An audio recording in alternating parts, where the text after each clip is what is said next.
లోకం మీద చాలా మంది నలుగురు ఏమనుకుంటున్నారనే బతుకుతున్నారు.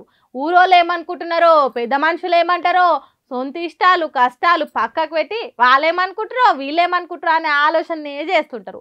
కానీ పెద్ద మనుషులైనా ఆ నలుగురైనా చుట్టూన్న లోకమైనా ఎట్లాంటిదో కలిసిమెలిసి బతకాలనుకున్న వాళ్ళను ఎంత చిత్రహింసలు పెడుతుందో ఒకసారి చూడండి.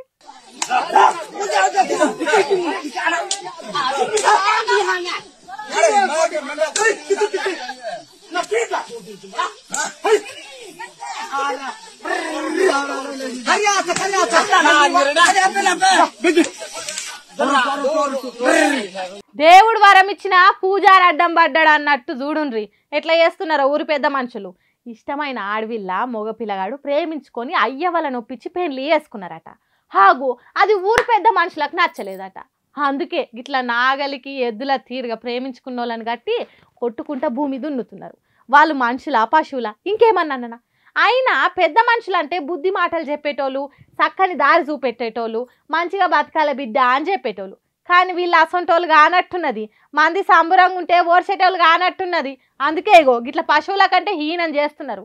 ప్రేమించుకున్న వాళ్ళు అయ్యవ్వలే వాళ్ళ పెళ్లికి ఒప్పుకుంటే నడిమిట్లు ఈ పెద్ద మనుషులు ఎవరు? వాళ్ళకు వచ్చే నష్టం ఏంటిది? అగో చూడుండ్రి పాపం ఆడవిల్లాని కూడా చూడకుండా ఎట్లా కొడుతున్నారు. అరే మనం ఏ కాలంలో ఉన్నాంరా అయ్యా? పాత రాతి గుహల కాలంలో లేమ్రా అయ్యా. ఇది పాలరాతి గృహంలల్లా బతికే కాలంరా. ప్రేమ కోసం పాలరాతి తాజ్మహల్ కట్టిన దేశం రా బాబు. ఎందుకు ఇట్లా చేస్తున్నారు? ఇష్టపడ్డోళ్ళు కలిసి ఉంటే మీకొచ్చిన తిప్పలేందిరా?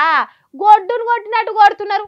గంతగానం మీకు నచ్చకుంటే వాళ్ళ అయ్య వాళ్ళకి చెప్పాలి. అంతేగాని ఇట్లా కొట్టే అధికారం ఎక్కడిదిరా పెద్ద మనుషులారా?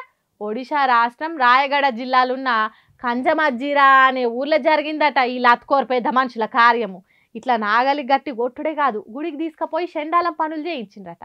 నోటితో చెప్పలేనని బూతులు చెప్పిండ్రట.